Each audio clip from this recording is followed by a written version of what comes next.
তুই কী ব্যাপার, তুই এদিকে আয়, তোর সাথে কথা আছে। আমি বলছি তুমি আমার ছোট, তুই কারি বলতে পারো না। এই কথা বলার পরেই কিছুক্ষণ পরে আরও 3-4 জন ছেলে আইসে আমারে টানা হেঁচড়া করে অটোতে তুলবে, আমার শার্টটা ছিঁড়ে ফেলে, হ্যাঁ শার্টটা ছিঁড়ে ফেলে, আমার গেঞ্জিটা ছিঁড়ে ফেলে। তারা আমার তো অটোতে তোলার চেষ্টা করে, আমার এই পায়ে ব্যথা পাইছে এখানে। তারপরে আবার ওই অটো লাগে এখানে দেখেন আমার এখানে দাগ হয়ে গেছে, এখানে একটুকু দাগ হয়ে গেছে। এরা জাব্বার, সে আগেও ছিনতাই করতো, বিভিন্ন লোকজনকে ডাইকাইনা টাকা টোকা মারতো এবং সে সবসময় মানুষের সাথে করে। এদের একজনকেও ছাড়া হবে না। আমি এসপির সাথে কথা বলছি, আমি সেনাবাহিনীর প্রধানকে ফোন দিছি এবং মনোহরদী প্রশাসনকে।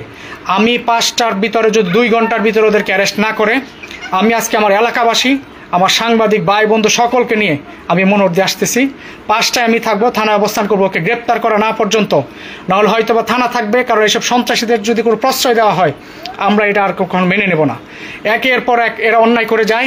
এরা হচ্ছে এইসব মানে বখাটে ছেলেগুলারে কোনো প্রকার কোনো ইয়ে নেই। ওরা যাওয়ার সময় বলছে যে কোনো থানায় যাওয়া যাবে না, ইয়ে করা যাবে না, এগুলো বিভিন্ন কথা বলছে। আমাকে ওরা যদি মনে করে থাকে যে আমাকে ভয়ভীতি দেখায়া হালকা একটু ইয়ে করে যে আমি ভয় পেয়ে যাবো আর তাদের ভিতরে কখনো লাগবো না, তাহলে তারা ভুল করবে। আমি দমে যাওয়ার লোক নয়, আমি আসতেছি 5টায়। আল্লাহ তাআলা যতক্ষণ জীবন দিচ্ছে আমি ততক্ষণ পর্যন্ত লড়ে যাব। অন্যায়ের বিরুদ্ধে আসি, আগেও ছিলাম। আমি ওই সময় আমি সাথে সাথে থানায় যেতাম, আমি এই জন্য যাই নাই। আমি কোনো ঝগড়া জাতীয় চিন্তা করি নাই, কাউরে ফোনও দেই নাই, কারণ এখানে হসপিটাল, কোনো মারামারি হোক, মানুষ একটা বিশৃঙ্খলা লাগবে, আমি সেটা চাই নাই।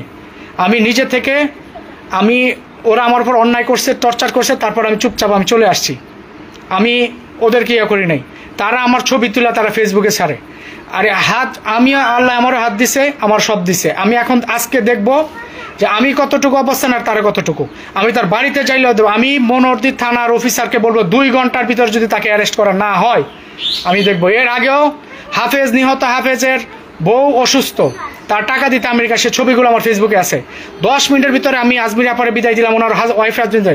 এর আগে উৎপাইতা ছিল আমার উপরে অ্যাটাক করবে, কারণ এরা বালু ব্যবসা, অবৈধ বালু ব্যবসার সাথে জড়িত, বিভিন্ন ক্রাইমের সাথে জড়িত, যাতে ক্রাইমগুলো কেউ মুখে উচ্চারণ করতে না পারে। আমি ভয় পাওয়ার লোক না, দমে যাওয়ার লোক না। আমি আজকালকে ধরে লিখি না, আমার কোনো রাজনৈতিক দল নাই, আমি আজকাল করে ধরে লিখি না। বিভিন্ন জনের কাছে টাকা এনে মানুষের সহযোগিতা করছি, এখনো মানুষের কাছে এনে সহযোগিতা করি। আমি কখনো রাজনৈতিক পরিচয় কাউকে দিই না, আমি কোনো রাজনৈতিক পরিচয় না। আমি সাংবাদিক হিসেবে নিরপেক্ষভাবে লিখে যাই, মনোহরদী বাসী আমাকে ভালোবাসে, আর ভালোবাসার প্রতিদান আজকে আমি দেখাবো। আমি 5টায় আসবো। মনোহরদী বাসী যে এখানে আছেন, আমার যত ফ্রেন্ড সার্কেল, যত বন্ধু, যত শুভাকাঙ্ক্ষী আছেন, সবাই থানায় চলে আসবেন। আমি আজকে দেখতে চাই যে ওদের কত বড় স্পর্ধা। এই সন্ত্রাসীর কালো হাত আমি ভেঙে দেব। অন্যথায় যদি পুলিশ ওদেরকে গ্রেপ্তার করবে, নয়তো আইন হাতে নিতে বাধ্য হব।